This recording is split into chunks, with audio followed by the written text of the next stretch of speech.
everyone! Today we will be talking about Sante Barley Fusion Coffee. This is one of the best sellers of Sante International.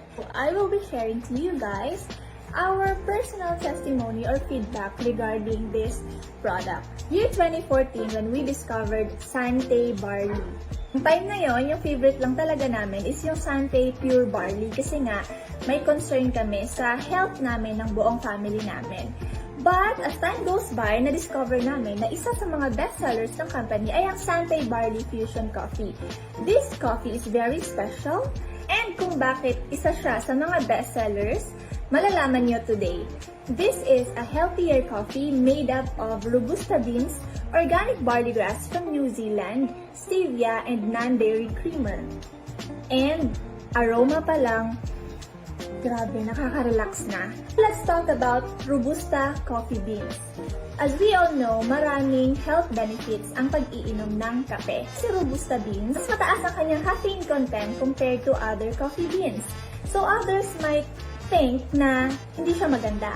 Pero actually, dito sa Sante Barley Fusion Coffee, neutralize yung kanyang caffeine content because of barley grass. Mas madami din ang antioxidants ng Robusta beans comparing to other coffee beans. So, just imagine the health benefits that we can get sa Robusta coffee beans and sa organic barley grass. Bonggang-bongga, diba? All in one product.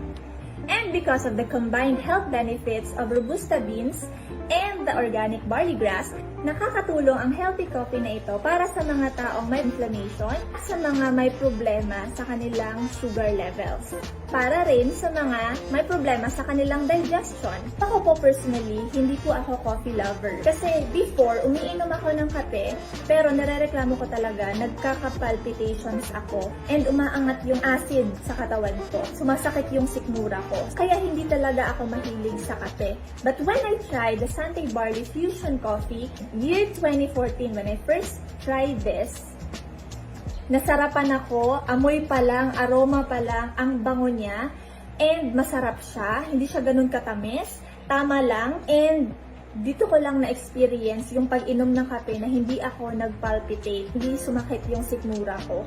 So, bilib ako sa kapeng ito. But for now, kasi I'm 4 months pregnant, nag-stop muna ako sa coffee. Pero this fusion coffee, lagi po kaming may stocks nito.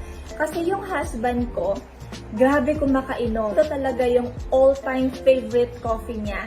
So kahit nagta-travel kami or pumupunta kami sa iba't ibang lugar, talagang nagbabaon siya ng Sante Barley Fusion Coffee. Kasi ito lang talaga yung gusto niyang inuming kape. Kakainom siya ng up to 5 cups or minsan isang box sa isang araw. So 'di ba? Parang dati, nag-worry ako, sobra-sobra na yung iniinom niyang kape sa isang araw. Pero dito sa Sante Barley Fusion Coffee, hindi ako nag-worry kasi alam kong may health benefits yung iniinom niyang kape. No palpitations, wala siyang ganong na-experience, hindi rin sumasakit yung sikmura niya, and ito ang maganda, grabe yung energy, and if ever naman na gusto niyang matulog, nakakatulog siya. Kasi nga, wala namang palpitations or ganon. So, bilib ako sa kapeng ito. Thank you so much for watching this video. And my name is Ivy Jane Maghinay Gallego, also known as Ivy the Explorer, at nagsasabing this coffee is a must try. Together, let's live more and do more with Sante.